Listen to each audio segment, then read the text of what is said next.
तो पिछले पार्ट में हमने देखा था कि नीली वहाँ यू के पास आया हुआ था, जहाँ उसे बहुत सी चीजें जानने को मिलती हैं, जैसे कि यू ने हेवनली आई टेक्निक की मदद से वो सारी बातें जान ली जो सिर्फ नीली को पता थी। हालांकि इसके बाद उसने अपनी लाइफ के 50 साल उस टेक्निक को दे दिए हैं।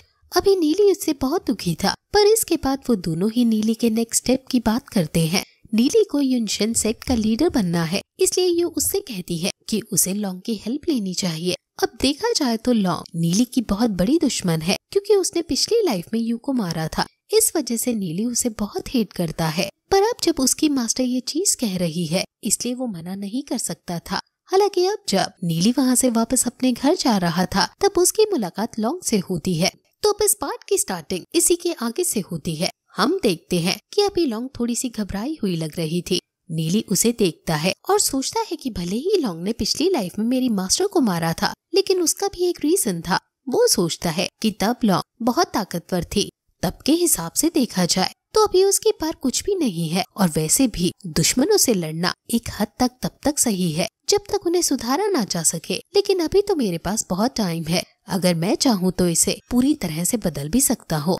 वैसे ये सोचते हुए नीली अभी धीरे धीरे आगे बढ़ रहा था, जो देखकर लॉन्ग डर रही थी और पीछे हटती जा रही थी। और अभी यहाँ पर नीली भी इसी तरह से रिएक्ट कर रहा था, जैसे कि वो फिर से लॉन्ग के साथ फाइट करने वाला है।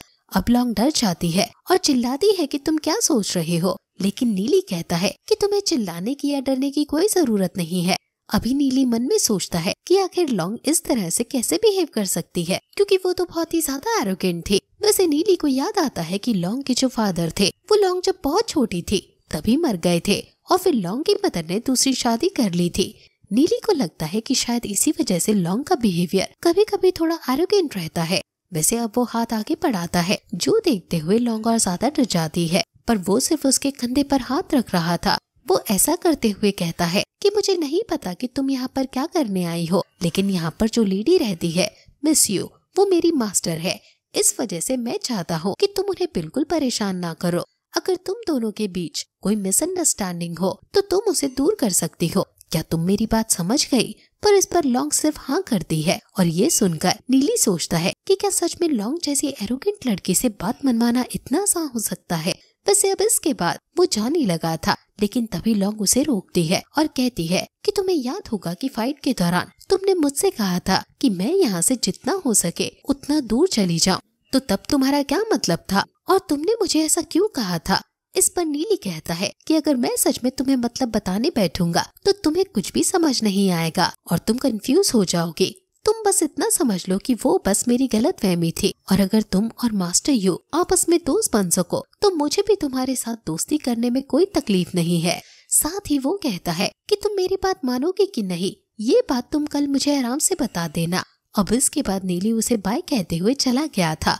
अभी लॉन्ग मन में सोच रही थी कि नीली सिर्फ मुझे यू की वजह से हेट करता था, लेकिन यू आखिर उसकी मास्टर कैसे हो सकती है?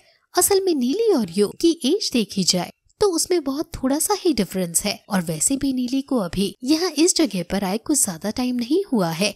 इस वजह से ये समझ पाना लॉन्ग के लिए नामुमकिन था। पर अभी वो सोच रही थी कि मिस यू का फेट उसके ही हाथ में है, क्योंकि उसे पता है कि वो किस तरह की कल्टीवेशन करती है और उसके पास किस तरह की पावर्स हैं। अगर वो ये बात अपने फादर को बता दे या फिर किसी और को भी बता दे तो यू को मार दिया जाएगा। पर नीली की बात सुनने के बाद अब एक पल के लिए वो ये भी सोचती है कि क्या वो सच में यू को मारना चाहती है।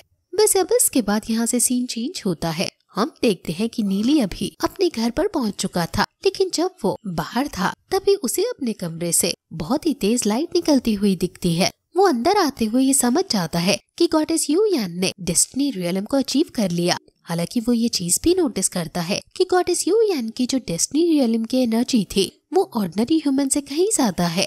अब नीली सोच रहा था कि आखिर उसकी खुद की रियलम कौन सी होगी, क्योंकि उसने बहुत टाइम से ये चीज चेक ही नहीं की थी कि वो कौन सी स्टेज पर पहुंच चुका है। वो कहता है कि रोज उठना, खाना, सोना और साथ ही वो डेमन स्पिरिट बॉल्स बेचना, इसके अलावा तो उसने अभी तक कल्टीवेशन के लिए कुछ भी नहीं किया है। उसे अंदर से ऐसा महसूस होने लगा है कि वो लू की तरह बनते जा रहा है, मतलब थोड़ा सा आलसी। हालांकि अब वो बैठता है और कहता है कि वैसे मैंने बहुत सारे स्पिरिचुअल स्टोन जमा कर लिए हैं, तो अब उनका इस्तेमाल करने का टाइम आ चुका है। वो उसके इस्तेमाल से तुरंत ही बैठकर कल्टीवेशन शुरू कर देता है। और फिर अब यहाँ से सीन चेंज होता है और अगले दिन पर आ जाता है। हम देखते हैं कि नीली अभी अपनी क्लास में था, जहाँ पर मास्टर सभी से कह रहे थे कि आज फिर से उनका स्पेयरिंग सेक्शन है, मतलब कि उन्हें एक दूसरे से फाइट करनी होगी। जो टेक्निक मास्टर ने उन्हें सिखाई है उसे अप्लाई करते हुए। तो अब यहाँ पर सभी को एक स्पेयरिंग पार्टनर चाहिए था। अब अचानक से लॉन्ग थोड़ा घबराते हुए यहाँ नीली की तरफ बढ़ने लगती है, जो देखकर सभी हैरान थे, क्योंकि पिछली बार जब उनमें फाइट हुई थी तो वो बहुत खतरनाक फाइट थी। हालांकि अभी लॉन्ग बहुत घबराई हुई लग रही थी, इस वजह से वो थोड़े शॉक भी थे। वैसे अब यहाँ लॉन्ग नीली के पास आती है और बहुत ही दबी आवाज में कहती है कि क्या वो उसके साथ प्रैक्टिस करेगा। तो इस पर नीली कह देता है कि ठीक है, मुझे कोई तकलीफ नहीं है। अब इससे लॉन्ग बहुत ही ज्यादा खुश थी, पर लू को और पाई को अपनी आंखों पर यकीन नहीं हो रहा था। वो सोच रहे थे कि एक ही दिन में ऐसा क्या हो गया जो कि इन दोनों का ही बिहेवियर एक दूसरे के लिए पूरी तरह से बदल गया। अभी लू कह रहा था कि क्या मैं कोई सपना देख रहा हूँ, पर फिर पाई उसे जोर से मारता है और कहता है कि ये सपना नहीं असलियत है। वैसे दूसरी तरफ वो मास्टर भी ये देखकर थोड़े से हैरान थे, लेकिन उन्हें अच्छा लग रहा था, क्योंकि स्टूडेंट्स के बीच में दुश्मनी नहीं होनी चाहिए। उन्हें भी पिछली फाइट के बारे में पता था। अब यहाँ पर उन दोनों की फाइट मतलब प्रैक्टिस शुरू होती है, जिस दौरान हम देखते हैं कि लॉन्ग अपने बेस्ट मूव्स का इस्तेमाल कर रही थी, लेकिन नीली उन सभी को रोकते जा रहा था।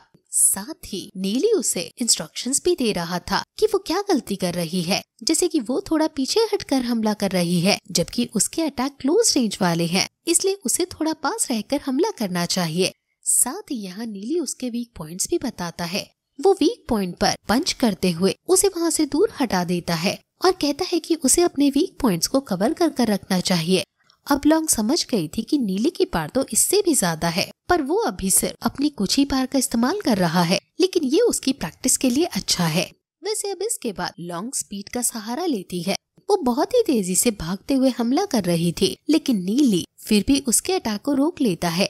यहाँ पर लॉन्ग थोड़ा ट्रिक्स का भी इस्तेमाल करती है। वो घूमते हुए नीली को उठाकर फेंकने वाली थी, लेकिन नीली इसमें भी मिस्टेक्स निकालकर उसे बताता है कि उसकी स्ट्रेंथ कम है इस अटैक के लिए। इस वजह से उसे ये अटैक तब तक परफॉर्म नहीं करना चाहिए जब तक वो इस चीज में माहिर ना हो जाती, क्योंकि इसकी वजह से अब नीली ने उसे ही वहाँ से दूर फेंक दिया था। पर लॉन्ग अभी भी हार नहीं मानती, वो फिर से हमला करना शुरू कर देती है। वैसे यहाँ नीली उसके अटैक को रोकते हुए सोच रहा था कि लॉन्ग ने पिछली बार से बहुत इम्प्रूव किया है, ये बहुत जीनियस है।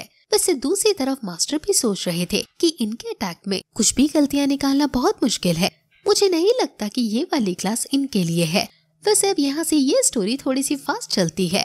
अब हमें लू बताता है कि आज के दिन के बाद से जितनी बार भी ये स्पेयरिंग सेशन मतलब प्रैक्टिस मैच होते थे, तो लॉन्ग हमेशा नीली की हेल्प लेती थी, जिस वजह से उनके बीच में एक अच्छी केमिस्ट्री जुड़ने लगी थी और उनकी दोस्ती भी हो गई थी। वैसे लू और पाई दोनों ही नीली के बहुत अच्छे दोस्त हैं। इस वजह से अब लॉन्ग के साथ भी उनकी दोस्ती हो जाती है, जिससे लॉन्ग का बिहेवियर अब उनके लिए भी बिल्कुल बदल चुका था। वैसे लू हमें बहुत खुशी के साथ बताता है कि जिंग उनके साथियों ने हुआन को बहुत पीटा और उसे समझाया कि वो कभी नीली से पंगा ना ले। दूसरी तरफ वो हमें ये भी बताता है कि मूरोंग अभी भी नीली का घोस्ट रूइन में इंतजार कर रहा है और वहाँ उसी से मिलने के लिए नीली ने भी अपनी कल्टीवेशन को बढ़ा दिया है। वो रोज 100 से 200 स्पिरिट स्टोन्स यूज करता है अपने कल्टीवेशन को इंक्रीज करने के लिए। वैसे इससे भी उसके स्पिरिट स्टोन्स कम नहीं हो रहे थे, क्योंकि कल्टीवेशन के साथ साथ अभी भी वो डेमन स्पिरिट बॉल सेल कर रहा था। साथ ही अब उसकी दोस्ती जिंग्युन के साथ भी और अच्छी हो गई है। लू हमें बताता है कि नीली की कल्टीवेशन के साथ साथ उसकी डेमन स्पिरिट्स भी पहले से ज्यादा ताकतवर हो चुकी हैं। और अब लू सबसे ज्यादा खुशी के साथ कहता है कि नीली ने नहीं बल्कि अब उसने भी एडवांस स्टेज को अचीव कर लिया है। वैसे आज वो दिन है जब उन्हें जो हेवनली रैंकिंग सिस्टम है उसकी तरफ से कुछ गिफ्ट्स मिलेंगे, इसलिए अभी वो बहुत खुश था। पर फिर इसी के साथ ये पार्ट यहीं पर एंड हो जाता है।